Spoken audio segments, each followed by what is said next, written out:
is the Vintage RPG Podcast, your source for the best in classic and contemporary RPGs. With your hosts, Hambone and Stu. Welcome to the Vintage RPG Podcast, coming at you again from the clubhouse hidden somewhere in the swamps of New Jersey.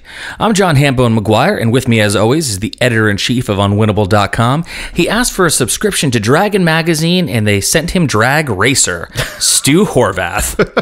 That's funny, because my dad used to race drag cars. I know, I felt like there was a duality to it. Yeah, family affair. How you doing today, Stu? Pretty good, pretty good. So today is a pretty cool episode. It is Stu's birthday episode. Happy birthday, Stu. Oh, thank you. This will be dropping on Stu's actual birthday. We will have gone out for a nice dinner beforehand, and in the aftermath, you get this episode of the podcast. So today we're going to talk about Dragon Magazine, which is something that I definitely overlooked as a kid, as it was around many of my friends' houses and readily available. However, I just never understood what it was. We are also going to talk about what we're playing this week, a cool game called Khans of Khans.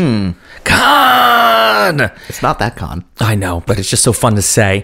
And we're also going to talk about Stu's most excellent mail day that he had recently, which I walked in today and he was tickled pink.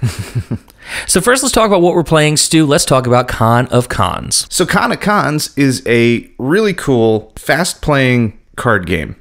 Basically kind of a boom and bust sort of thing. You're stealing cows, and basically there's a lot of things that happen that make it hard to steal. You get the cows into your hand, and then basically the game is designed to take those cows out of your hand. So it's a very fast-paced game. When we played the other night, and we've played several times before, you're always up or you're always down, and your fate can change in an instant with the draw of a card. Yeah, I feel like you're up and down almost simultaneously. At the same time, and at any given point, you are on the precipice of disaster. Yep. Now, what's cool is everyone gets a special power or a special ability based on the tribe that you pick. Yep. Now, your power was that you could always slide an extra cow into your corral on your turn to keep them safe. Now, when you corral your cows, they're safe and no one can steal them. Yeah. And you get 2 corrals, unless you are a tribe that makes you start with 1 less corral, but gives you the power to steal more on other people's turns. Yeah, the number of corrals is dependent upon how many people are playing, but yeah, for a 5-player game, it's 2 corrals. Right, and we're usually playing with about 5 players. Yeah. So the game is pretty fun. The game is exciting. It's very fast-paced. I showed up the other night after playing D&D in Jersey City. I had a couple pops too many, and I still managed to win the game without even trying. Yeah, you did really good. You were the one that only had 1 corral, so you were stuck with most of your cows just kind of sitting there waiting for enemy magic to blow them out. Right. And it never really happened. And it's a great dynamic, too, because there are cards where you can absolutely get a defender of your cows, and you could get a card that'll just wipe out all your cows. Yeah. So my power was that I could steal a cow on other people's turns if they got a stampede. Yeah. It helped me out tremendously. That said, there's no way in heck I should have, on paper, won this game, because I had 1 corral, and I was pretty much half in the bag at that point. Yeah. And I had so many cattle just hanging out rife for the picking. When you go around, you're drawing cards. Everyone draws a card on their turn, and that determines how many cows you get, if you win your cows, if you lose your cows, if you have a magic power that takes all the cows away. Yeah, so there's 10 decks. Yes. Each correlate to a specific region of a place that I'll explain where in a minute. And each deck has the same number of cards. There's like 5 cows. There's enemy magic, which you lose all your cows. Right. There's a tribal champion, which will protect you from enemy magic. Right. There's Waha's Blessing that allows you to steal a cow from somebody else. And there's Stampede. Right. So, and you can watch everybody's deck as you pull more from a specific deck. You can see how the risk gets higher, because if somebody first picks that enemy magic, like, oh, that's a better one to pick from. But everybody's picking from different decks. You have to manage that and figure out where the risk really lies. It's a lot of luck of the draw. And at the same time, if you know that your opponents have pulled the 100 cows out or the 50 cows out and the deck's getting lower and lower, you know it becomes more of a risk-reward scenario. Exactly. Where you want to go and draw from another deck. Yeah. Which is awesome. I mean, I was just grabbing cards. So I was like, oh, that deck looks fun right now. And I'm just pulling it. And then I ended up winning the game. Well, I mean, you had no idea that you won, too, because you counted your cows wrong the first time. You were like, I have 350 cows. And everybody at the table was like, there's no way you only have 350 cows. And you counted, you had like 670. I was a little buzzed. So this is a great party game. Stu, what does the game run? I think it's $25. But here's the great thing. Here's the awesome thing, is that it's set in Glorantha, the role-playing world of RuneQuest that Greg Stafford created. So all of the tribes, all of the regions, all of the flavor text on the cards is RuneQuest. I know. It's so good. But it's such a cuter version of RuneQuest. Yeah, so the and art... less deadly. Yeah, the art is another great thing. It's really family-friendly, and it's just... I think that it's a really great introduction to Glorantha. So it's a great party game. I recommend everyone pick it up. It's a great addition to your collection. It's something fast-paced to break up a night when maybe you have a very long game, and you either want to get yourself hype, or you want to come down from that really challenging game you might have played. So Con of Cons. Tops. Yeah, it's 20 minutes tops. Yeah. You can play it multiple times in a night. However, you're going to probably get annoyed at your friends if you play it too many times. So That's true of just about any board game, though. Isn't it? Yeah. I know. So Con of Cons, awesome. Add it to your collection. Pick it up now. So with that, we're going to talk about Dragon Magazine. Now, this is something that I know you are so excited about, you're so passionate about, and it's something I'm really excited to learn more about because I've completely overlooked it for most of my gaming life. And even before I was into games, I would see it lying around friends' houses. I would see it in game shops. I would see it at the mall, in the bookstore, because it would be on the shelf with the other magazines. Yeah. I just didn't get it. So, Stu, tell me about Dragon Magazine. So Dragon Magazine is a magazine. It was created by TSR. They started publishing it in 1976. So it's from way back at the beginning of the Dungeons & Dragons creation, basically. Wow. 2 years later, yeah. And they actually had an earlier magazine that was more dedicated towards strategy games called The Strategic Review that forms sort of the template for Dragon. So Dragon Magazine is an in-house magazine, so it really focused a lot on TSR's products. Okay, that makes 100% sense. There's also other stuff that they did. I'll talk about that in a little bit. But basically, it's just this great resource for D&D players where they kind of threw stuff out in articles as sort of testers, seeing how people responded to it, seeing how people played with it, and then took those things, and if they were good, they incorporated them back into the main game in actual official publications. So Unearthed Arcana was born out of articles that Gygax wrote for Dragon Magazine. Oh, wow. Yeah, and he basically just compiled it, and that's actually a bad thing because he didn't really play test that stuff. Yeah. Yeah. I can see how that would not work. Cool. But they sort of learned their lesson from that, and going forward, you could see, especially in second edition, how it was just a testing ground for stuff. Like all sorts of crazy ideas that would later get repurposed back into the game, including the art. The cover art was always this fantastic stuff, and even some of the interior art. And then later on, you'd see it in a book. Right. Because they bought it. They own it. They bought the cow. They might as well milk it. Yeah. Oh, boy. Dragon Magazine was awesome. It was like the nerdiest thing that you could get to your house. Like back when they were publishing, you could still get comic book subscriptions to your house. So that's saying something. That is saying something. For me, the first time I ever saw it, before I saw it at people's houses, I would be in bookstores. Yeah. Back in the day, we had like Walden Books in the Dalton. Willowbrook Mall, B. Yeah. Dalton Books. So you'd walk in, and on the magazine rack, just with everything else, you have your Popular Mechanic, your Guitar World, you'd have Dragon Magazine. Dragon Magazine. Along with like Women's Day and everything else, Tiger Beat. And it was crazy because it always stuck out like a sore thumb. Yeah. Because the cover art is initially what drew me to it. My issue with it was, and it's also become my issue with like first edition, there wasn't enough art. Yeah. Per se. So I would be looking through it and I'm like, oh my God, this cover is so great. And I'm going to go and I'm going to read. And I'm like, oh, that's a lot of print. Yeah. That's a lot of print. A lot of numbers. A lot of numbers. Surprising amount of numbers. And it was things that I'd never played D&D before. So they're talking about a lot of different scenarios that I have no idea. My mom is shopping for a book and I'm just kind of flipping through it quick. And it's not like a traditional magazine in a way because it's all game supplements. Yeah. And there was nothing that was really hooking me to it. Now, years later, I'd see it at people's houses. It'd be with a stack of comic books, maybe some heavy metal magazines. Yeah.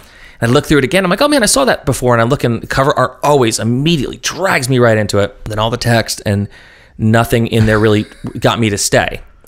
Fast forward to 15 years ago, I started actually playing Dungeons and Dragons, and I actually kind of saw it for what it was. Still too much text for my liking. However, it's a great supplement to everything that we do. Yeah. And it's all like right there for you, like scenarios. It's like it's a magazine of modules. Yeah. And ads for more D&D stuff, essentially. Yeah. And that is kind of the nice thing about it is that even though it was a house organ and, the bulk of the material was focused on D&D, they did do stuff for other systems. And you would see so many advertisements for other things. That's one of the cool things about it. So, quick digression. Sure. My collecting bug is actually, I caught it with Dragon Magazine. A friend of ours was liquidating his collection, and he had on the list his collection of Dragon magazines. And he said, best offer. So I didn't have a lot of money at the time. So I said, $50. And he said, sure. And I was like, okay, just bring them by. Oh my God. Dragon Magazine was patient zero for your collection? Yes. So he comes over to my house with like 6 gigantic Tupperware bins of Dragon magazines. Now, let me ask you a quick question. How many issues did Dragon Magazine run for? I think it finished around 375. I know that it transitioned to, Wizards of the Coast and the later editions, and I didn't really follow it after that. So I'm looking it up right now. It was 359 issues in print. Okay. And 430 in total digital. Okay. Before it called it a day. That's a lot. So, Carl, the boxes that he brought amounted to almost an entire run from 16 to issue 300. And then I had 2 partial runs also in there. One was about 150 issues. The other was about 40, 50 issues. Wow. So it was a gigantic pile of Dragon Magazine. More Dragon Magazine than I had ever had. I always got it from like the newsstand, and I had a couple, and then I had a subscription for like a year and a half. But it was expensive. And it's so great when you have all of them all at once. It's this gigantic repository of role-playing history in that sort of catalog way. Right. Most of it's D&D, and you can sort of chart D&D through it. But you could also see when stuff is coming out for other systems. And they reviewed stuff. They did computer game reviews, which are so trippy. That is so weird. The computer game reviews started before you would think that people outside of the video game world would have picked up on, Well, you have to imagine that people who run things like D&D, people who created D&D, essentially would be early adopters of things. Like maybe early technology, because they're going from making like chainmail to an actual playable system. And do not send me hate mail because I said chainmail was not a playable system, folks.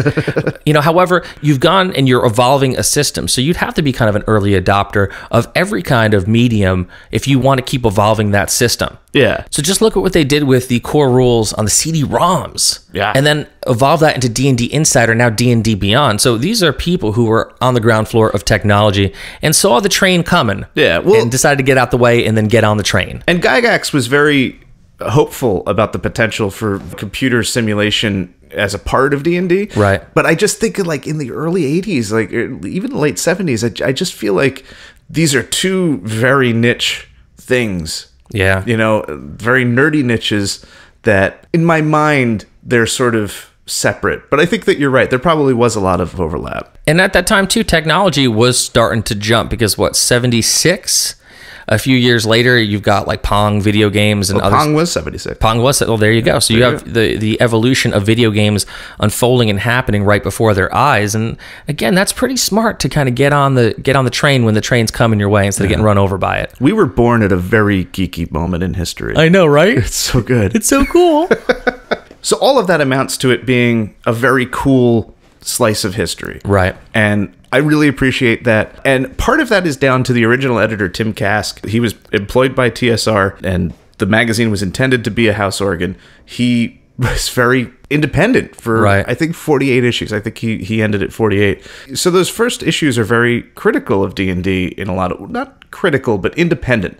Like they reviewed Fiend Folio negatively. Really? Yeah. Oh, wow. See, I think that's amazing.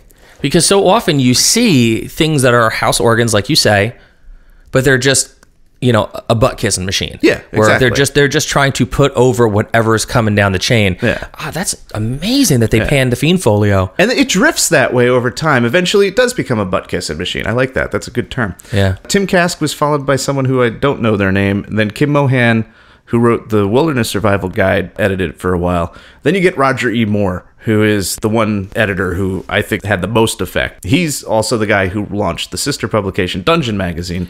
Okay, so I was just going to ask you that. What is the difference between Dungeon and Dragon Magazine? So Dragon, up until Dungeon was made, occasionally would have scenarios in it. Dungeon is all scenarios. It's almost all outsiders, not developers, who just submitted scenarios for D&D. So that's essentially what they do now on D&D Classics, where they have homebrew things that you can make yourself and you could upload to the system and sell on their website, except you're saying it's in print. Yeah. Oh, that's so cool. Yeah, this is in print, and you benefited from editorial oversight. They would work on it a little bit with you if it had potential, or test it, And a lot of people got their start in Dungeon Magazine and wound up working their way up the chain, actually producing for TSR proper. So Roger Moore is the guy who founded Dungeon Magazine, founding editor of that, and he just had a really long run on Dragon that I think is the best era, where it straddles this idea of being a house organ and doing other stuff. And I don't mind the butt-kissing machine at this point because you're seeing how D&D is developing and growing and evolving on a month-by-month basis. Like, we don't really have that now. I mean, I know that there's the Dragon Plus. Dragon Plus, which came out in 2015. And Dragon Plus, I gotta say, they do a really good job for it. As far as you're talking about making a digital magazine, I gotta give a lot of credit to the people at Wizards of the Coast. They are working really hard to make things more exciting and accessible and inclusive for everybody. So between Dragon Plus, between their presence on Twitch, between their presence on Twitter, with all their employees, everyone's psyched. Everyone's psyched, and they're looking at putting out and maintaining the best and top quality content, which is, you know, a very different animal than it was at TSR back in the heyday, which, as we know from stories that we were told from different writers, that, it was crazy. It was the Old West back then. Yeah. Now it's like, hey, man, everyone's coming to the party. We're putting the top people on this. If you like someone, if you see someone on Twitch that you're a fan of, if you're a fan of their personality on Twitter and they are a good voice to have in the room, we're going to bring them in the room. You know, just so you look at things like Tomb of Annihilation, they brought Pendleton Ward, who made Adventure Time in, to design the dungeon. So it's a lot more collaborative publicly than I would say maybe it used to be. Yeah. Now, do you feel that Dragon Plus is very polished and like a finished product? I do, because it's really slick looking. I mean, it's so good looking and easy to read. I kind of wish it was an actual magazine. I appreciate, knowing that there was 356 issues of the physical Dragon magazine.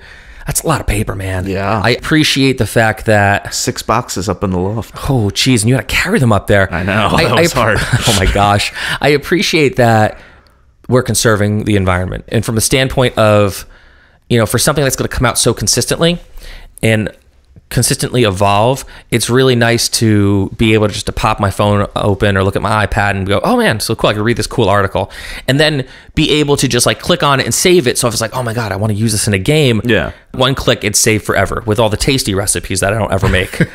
That said, there's something that feels so right and so good about having it in a book form and being able to throw it in my backpack, take it on a plane with me, read it without Wi-Fi, and if I want to take a Sharpie out and just light it up, I can do that. Yeah.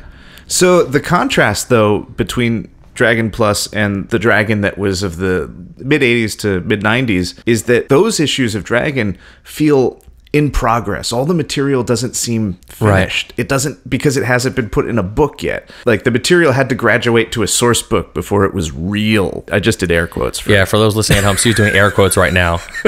So everything kind of had an unfinished feel, and not in a bad way. It felt like exciting. Yeah. Because you could see the seams and you could see the people's names of these designers that you have the books on your shelves, but you could see them sort of just trying stuff and fiddling, and you knew that some ideas wouldn't work out, some would work really well, and it didn't matter because there was no real consequence, no risk. Right. Because it's just a magazine, So I love that, because I came up in the music world. I mean, I've been a musician my entire life. Mm-hmm.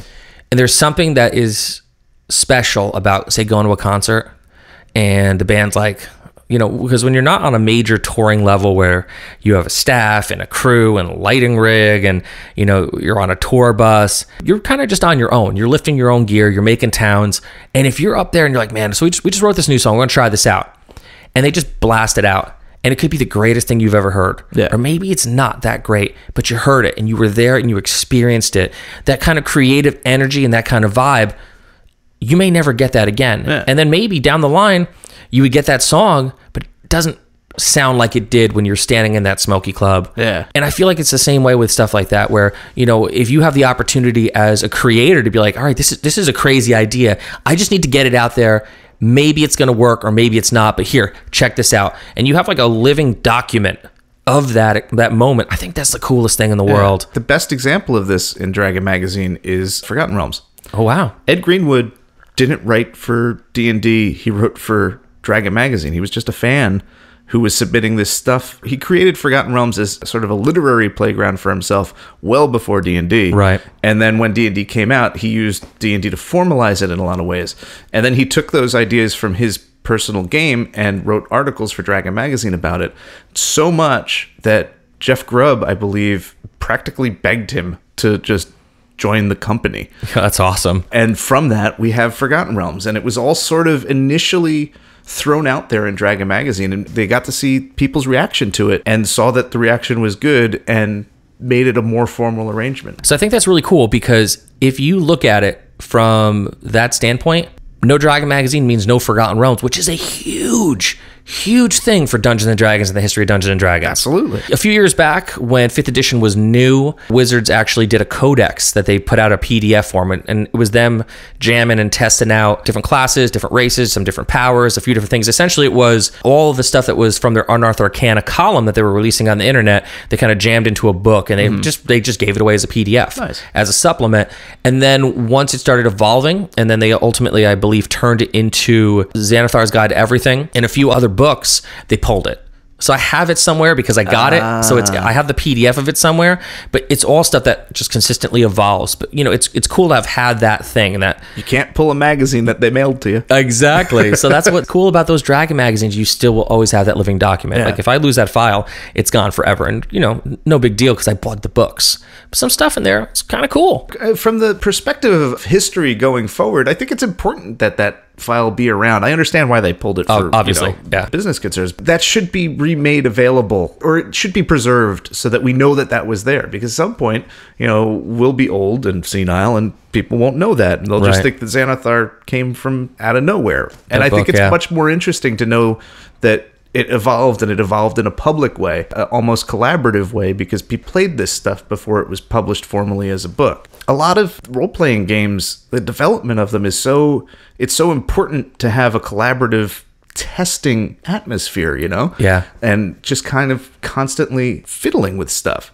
Even in your own homebrew games, a lot of it's just improv. Our best games that I've run, that you've run, it's when the players drag things off the rails and everybody's working without a net.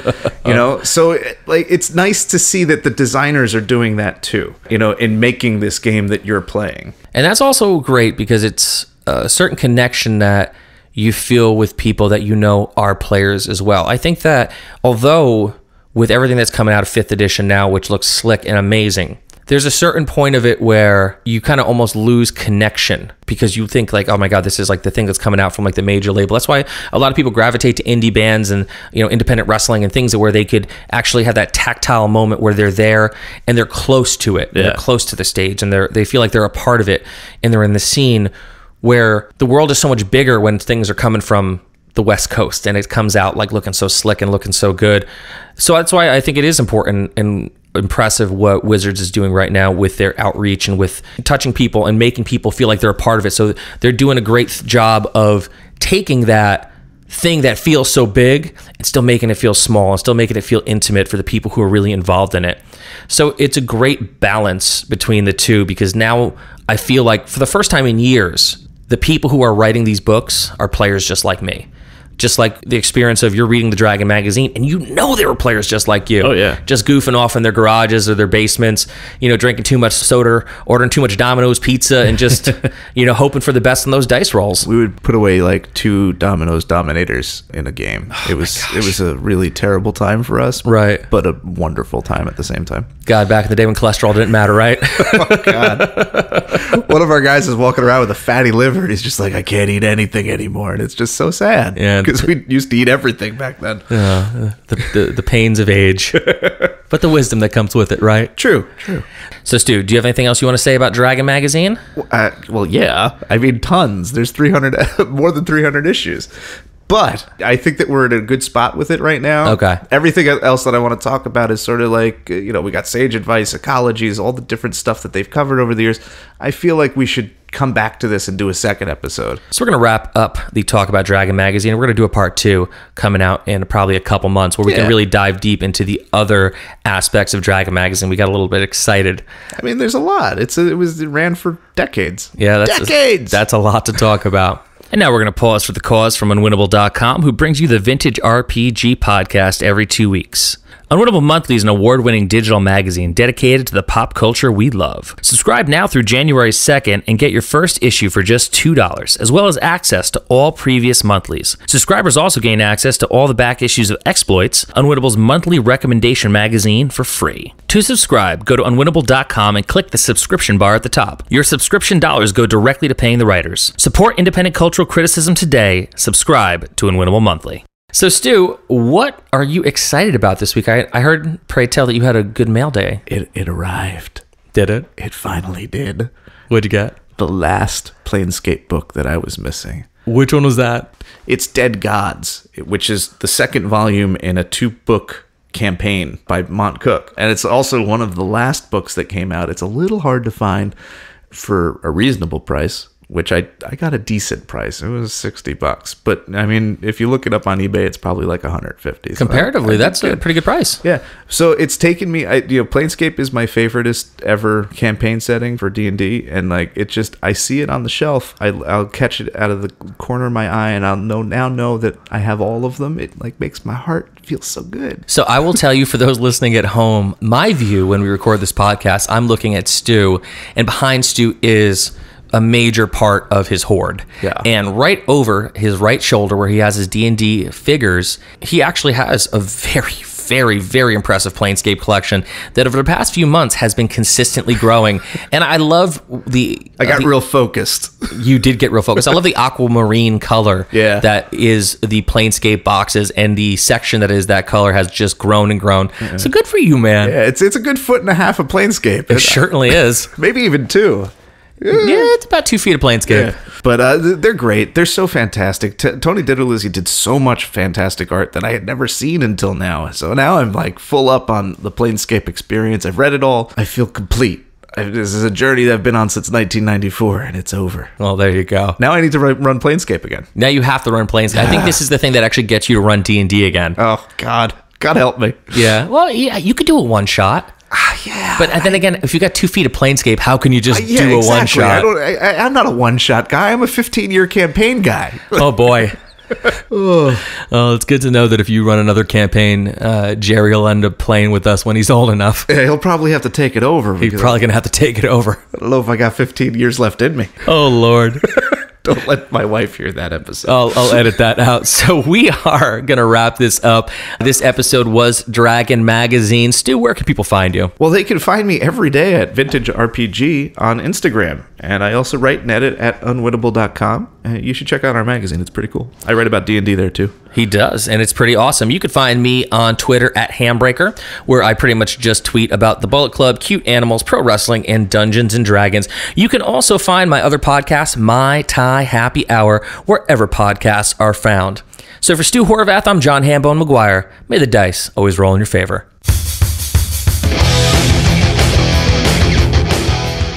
Thanks for listening. Don't forget to like, review, and subscribe to the podcast. Every review helps other listeners to find us. The Vintage RPG Podcast is a ham-fisted production. Music by Dego West. Art by Schaefer Brown. If you like the podcast, you should also consider becoming a patron at patreon.com.